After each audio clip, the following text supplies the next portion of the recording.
Nouveau drame ce lundi à Gaza. L'armée israélienne continue son carnage malgré l'indignation internationale. De nombreuses frappes aériennes israéliennes ont fait plusieurs dizaines de morts, dont l'une qui a visé un café en bord de mer.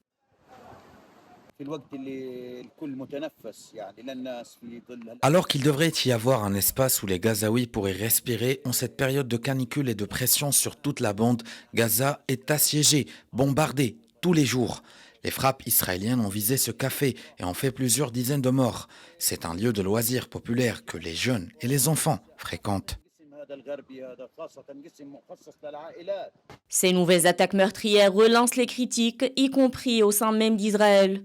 Après le cessez-le-feu en Iran, la pression politique monte sur Benyamin Netanyahou afin de mettre fin à la guerre dans la bande de Gaza. Face à l'incapacité du gouvernement à trancher, à la stagnation terrible et à la confusion au niveau politique, je propose maintenant de conclure un accord global, comprenant la libération de tous les otages.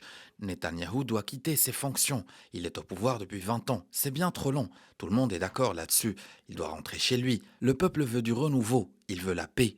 Le chef de l'opposition israélienne Yair Lapid, connu pour ses prises de position contre l'actuel gouvernement israélien, appelle lui aussi à la fin de la guerre dans la bande de Gaza.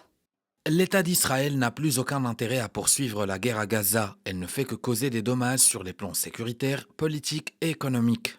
Lapid a également appelé à une concertation avec des pays arabes, dont l'Égypte, pour qu'ils prennent le contrôle de la bande de Gaza. Le premier ministre israélien Benyamin Netanyahou avait quant à lui évoqué des opportunités pour la libération des otages à Gaza. Mais aucune piste solide n'a été avancée jusqu'à présent. L'offensive dévastatrice de l'armée israélienne à Gaza a fait, depuis le 7 octobre dernier, plus de 56 000 morts, majoritairement des civils. La guerre a aussi provoqué une catastrophe humanitaire sans précédent dans le territoire assiégé.